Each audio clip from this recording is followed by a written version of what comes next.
देवगुरु बृहस्पति जहां एक और गुरु का दर्जा लिए हुए हैं, जीव कहलाते हैं, बुद्धिमत्ता का प्रतीक है। बृहस्पति जो न केवल बुद्धिमान है, ज्ञानवान भी है। एजुकेशन का जो सिग्निफिकेटर है वह भी बृहस्पति को, धन का कारक भी बृहस्पति, पुत्र का कारक भी बृहस्पति, और बृहस्पति खुद ही बहुत ज्यादा फैलावट, विशालता का स्वरूप लिए हुए है। जहां वो एक इतनी ज्यादा पॉजिटिविटी लिए हुए होता है, वहीं दूसरी तरफ अगर हम बात करते हैं एक छाया ग्रह, शैडोई प्लैनेट यानी कि राहु, वह भी अपने आप में बहुत विशालता लिए हुए है, उसे हम छोटा नहीं आंक सकते। राहु वहीं दूसरी ओर दूसरी तरह की ही बुद्धिमत्ता का प्रतीक है, अर्थात चालाकी। किस तरह से कम समय में चीजों को पाना, कैसे जीतना, किस तरह से स्वयं को ऊपर उठाना, नेम, फेम, अचीवमेंट्स, इन सब को पाना, ये राहु का काम है।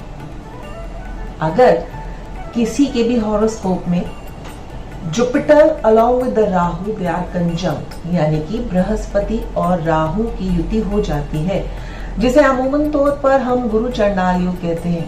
क्या वे अच्छा है, बुरा है, बैलेंस्ड है, इम्बैलेंस्ड है? व्यक्ति के हॉरोस्कोप में जब हम इस कंजंक्शन को देखते हैं, इस युति को देखते हैं, तो जानते हैं किस तरह से वो 1 से लेकर 12 भाव में बृहस्पति और राहु की जो युति है, व्यक्ति के व्यक्तित्व में कितना निखार लाती है, और व्यक्ति ऐसा क्या करे कि वह अपने नेगेटिव्स को जाने, पॉजिटिव्स को पहचाने और अपनी मंजिल की ओर बढ़े, मुकाम को हासिल करे। नमस्कार, स्वागत, अभिनंदन आपका अपने channel astro doctor Shalini Mehra. पहले भी हमारा राहु का सिलसिला चल रहा है कि राहु कैसा होता है, कैसे हाउसेस में क्या क्या फल देता है। गुरु के बारे में हम लोग सब कुछ हद तक जानते हैं, बहुत हद तक नहीं।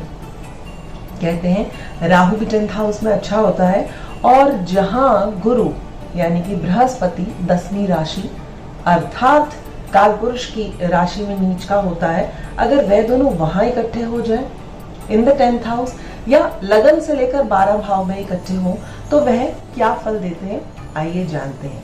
आप देखिएगा कि क्या आपके या आपके किसी अपनों की कुंडली में गुरु और राहु की युति है, तो घबराने की कोई बात नहीं है। इस युति को हमें यूटिलाइज करना है। गुरु चांडाल योग कोई ऐसा योग नहीं है जिससे कि आप डर जाएं, भय हो जाएं और आप उसके प्रति कोई ना कोई उपाय करके उसे और भी क्षीण कर दें। आज के दौर में क्विकनेस है, उस क्विकनेस से हम कैसे अचीव कर सकते हैं, इसे जानते हैं। फर्स्ट हाउस, जैसा कि हम जानते हैं, हमारा अपना व्यक्तित्व है, व्यक्ति की अपनी थॉट है, उसकी बॉडी है, उसका फिजिक है, और जितने भी माइंड में थॉट प्रोसेसेस आते हैं, सबसे पहले वो हमारी बुद्धि यानी कि मस्तिष्क से ही लिए हुए होते हैं। तो हम इसे फर्स्ट हाउस के साथ डिपिक्ट करते हैं। हमारे सेल्फ एक्सप्रेशन, हमारे फेशियल एक्सप्रेशंस भी जो है वो फर्स्ट हाउस से ही अर्थात लगन भाव से ही डिकोड किए जाते हैं। अब देखते हैं, अगर राहु और बृहस्पति, देवगुरु बृहस्पति यहाँ इकट्ठे बैठ जाते हैं, इनकी युति होती है, तो क्या ये ऑस्पिशियस रिजल्ट्स देंगे? हर एक प्लैनेट अच्छा है और वही प्लैनेट बुरे भी प्रभाव देता है। वो देखना है कि हम उसे कैसे यूटिलाइज करते हैं, क्योंकि जो भी प्लैनेट आपके हॉरोस्कोप में जिस भी राशि पे बैठा है, जो उनसे भी और प्लैनेट के साथ आस्पेक्टेड है, वे हमारे सब कर्मा है। हमें इन्हें ही बैलेंस करना है। अगर फर्स्ट हाउस में है तो हम इसे अगर पॉजिटिव थॉट लेते हुए जाएं, तो ये व्यक्ति अपने व्यक्तित्व को निखारने के लिए जी तोड़ प्रैक्टिस करेगा, मेहनत करेगा, शॉर्टकट्स निकालेगा, और ये हमेशा ऐसा होगा जो अपना छाप, अपना इन्फ्लुएंस सोसाइटी में डालना चाहेगा, छोड़ना चाहेगा। Yes, I am something, it's called Rahu. वहीं पर फर्स्ट हाउस हमारा अहंकार भी है और साथ साथ आत्मविश्वास भी है। अगर राहु अहंकार को जन्म देगा तो वहीं पर जुपिटर आत्मविश्वास को भी जन्म देता है। हमारे बचपन की आदतों की शुरुआत हमारा एसेंडेंट है। अब इसके ऊपर जो अधिपत्य हो गया वो हुआ हमारा गुरु का और राहु का। अब शुभ फल और अशुभ फल अपार्ट फ्रॉम कि वो कौन से लॉर्ड का डिस्पोजिटर है जुपिटर आपकी हॉरोस्कोप में, और क्या जिस लॉर्ड का वो डिस्पोजिटर है, अर्थात मान लेते हैं लगन कुंडली में 9 नंबर है, वहां पर गुरु और राहु विराजमान है। अब कहा जाता है कि राहु जिसका भी डिस्पोजिटर है, अगर वही प्लैनेट केंद्र त्रिकोण में बैठा है तो बहुत अच्छा फल देगा, ठीक है। और अगर यही काल पुरुष की कुंडली है, ठीक है, वहां पर 1 नंबर राशि में जहां पर 9th लॉर्ड है और 12th लॉर्ड है, तब भी बहुत अच्छा फल देगा। परंतु अगर जहां पर ये 3rd और 6th लॉर्ड है, तब वहां पर गुरु और राहु की युति थोड़ी सी ज्यादा प्रॉब्लमैटिक होगी। इसलिए हर कुंडली को एक जैसे हमें नहीं आंकना। ये व्यक्ति गुरु का प्रभाव लिए होगा तो वे धार्मिक होगा, पॉजिटिव थिंकर होगा, कुछ भी ऐसा सोचने से पहले वो 2 बार सोचेगा जरूर, क्योंकि दोनों की नवम और पंचम दृष्टि होती है। तो वो 5th हाउस यानी कि हमारे पुराना जो जीवन काल है, और 9th हाउस यानी कि हमारा भाग्य, उसको भी, और 7th हाउस उसे भी देख रहा है। तो ऐसे जो जातक होते हैं जिनका जुपिटर और राहु लगन में है, अच्छी शिक्षा प्रारंभिक तौर पर ही ना केवल परंतु ग्रेजुअली भी, क्योंकि पंचम और नवम को देख रहा है तो हायर स्टडीज करते हैं, बट कहीं ना कहीं प्रॉब्लम आती है। अगेन वो कुंडली का आकलन करने पे पता चलता है। धार्मिक होंगे, वेद और अध्यात्म की तरफ उनकी रुचि होगी, क्योंकि राहु ही केवल मात्र ऐसा प्लैनेट है जिसे अमरत्व की प्राप्ति हो। अब इसी ही सेम युति को हम 2nd हाउस में लेते हैं। तो सबसे पहले जानेंगे कि जो 2nd भाव है उसके कारकत्व क्या है। किसी भी कुंडली में योग बन रहा है, शुभ योग है या अच्छा योग नहीं है, परंतु उसकी निर्भरता हमारी जो डिपेंडेंसी ऑफ अ पर्टिकुलर योग डिपेंड्स अपॉन कि वो कौन से भाव के लॉर्डशिप लिए हुए किस भाव में बैठा है, और उसके बाद किसके ऊपर किस किस का आस्पेक्ट है। अब 2nd हाउस की बात लेते हैं। तो 2nd हाउस क्या है? हमारा वाणी है, हमारा भोजन है, हमारी आदतें हैं, और हमारा फाइनेंस है, धन संपदा है, हमारे फिक्स्ड डिपॉजिट्स हैं, और साथ ही साथ हमारी प्रॉस्पेरिटी भी है। क्यों? क्योंकि पैसा है तो प्रॉस्पेरिटी आएगी। पैसे से हम अपना कुछ हद तक जो धर्म के अनुसार कुछ कार्य करते हुए अपने भाग्य को भी परिवर्तित कर सकते हैं। अब इस हाउस में विराजमान हो गए हमारे राहु, जो वैसे ही धनवान होने की प्रवृत्ति रखता है, और बहुत बड़ा विशाल आमंडर हो, प्लेंटी ऑफ लग्जरियस लाइफ हो, जिसे राहु हमेशा चाहता है। वहीं पर ही 2nd हाउस जो एक कुटुंब का भी हाउस है, तो वो थोड़ा सा हटकर ही अपने आप को प्ले करेगा, क्योंकि राहु ऐसा प्लैनेट है जो किसी के साथ बंधना नहीं चाहता। तो ऑफ कोर्स वो क्या प्रेफर करेगा कि कहीं घर से दूर बसूं। अगर मैं घर परिवार वालों की किसी तरह से काम आ सकूं, it's good, but that person wants to live little apart from that particular house, और हम कह सकते हैं कि जिस भी कुटुंब में वो रह रहा है वहां से वो दूर हटकर ही रहना ज्यादा पसंद करेगा। वहीं पर जब हम इसी समृद्धि और भाग्य की बात देखते हैं, तो 2nd हाउस में जब जुपिटर बैठेगा तो अष्टम को देखेगा, और अपार संपदा, अचानक से फ्रूटिफिकेशन, जीवन में सुधार आना अष्टम, एकदम से चेंज होना अष्टम, अच्छा या बुरा अष्टम। अब वहां पर अगर आपके जुपिटर की दृष्टि पड़ती है तो कहीं ना कहीं से वो अच्छा योग देती है, क्योंकि जुपिटर की जो दृष्टि है हमेशा ही अच्छी कही गई है।